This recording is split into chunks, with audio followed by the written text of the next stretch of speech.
اعوذ باللہ من الشیطان الرجیم بسم اللہ الرحمن الرحیم رب اشرح لی صدری ویسر لی امری واحلل عقدۃ من لسانی یفقہوا قولی۔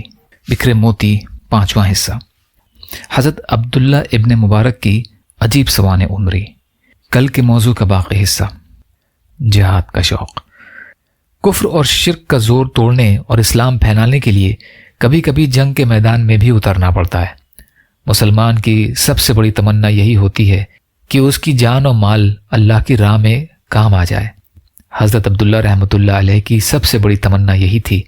نیکی کے ہر کام میں آگے آگے رہتے، راتیں اللہ کی یاد میں گزارتے، دین حدیث پڑھانے میں گزارتے، مال و دولت اللہ کی راہ میں خرچ ہوتا، اور جہاد کا موقع آتا تو میدان جنگ میں بہادری کے جوہر دکھاتے۔ یہ وہ زمانہ تھا کہ مسلمانوں اور رومی کافروں میں ٹھنی ہوئی تھی اور آئے دن جھڑپیں ہوتی رہتی تھیں۔ حضرت عبداللہ رحمۃ اللہ علیہ ان کے مقابلوں میں اکثر شریک ہوتے۔ ایک بار مسلمانوں اور کافروں کی فوجیں آمنے سامنے تھیں اور بڑا سخت مقابلہ تھا۔ ایک کافر اکڑتا ہوا میدان میں اترا اور مسلمان سپاہیوں کو مقابلے کے لیے پکارا۔ مسلمانوں میں سے ایک مجاہد بپھرے ہوئے شیر کی طرح اس پر جھپٹا اور ایک ہی وار میں اس کا کام تمام کر دیا۔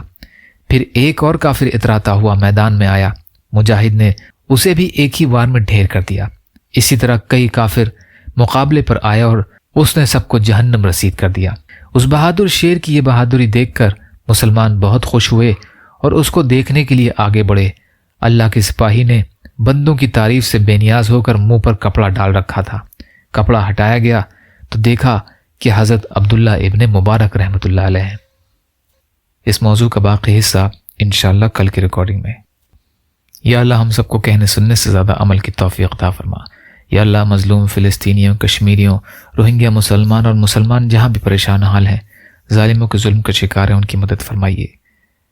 ہم سب کو اپنی استطاعت کے بقدر اپنا حق ادا کرنے والا بنائیے۔ جو مانگا وہ بھی عطا کر دیجیے، جو مانگنے سے رہ گئے وہ بھی عطا فرمائیے۔ سبحان ربک رب العزت عما یصفون وسلام علی المرسلین والحمد للہ رب العالمین برحمتک یا ارحم الراحمین لا الہ الا اللہ محمد رسول اللہ۔ السلام علیکم۔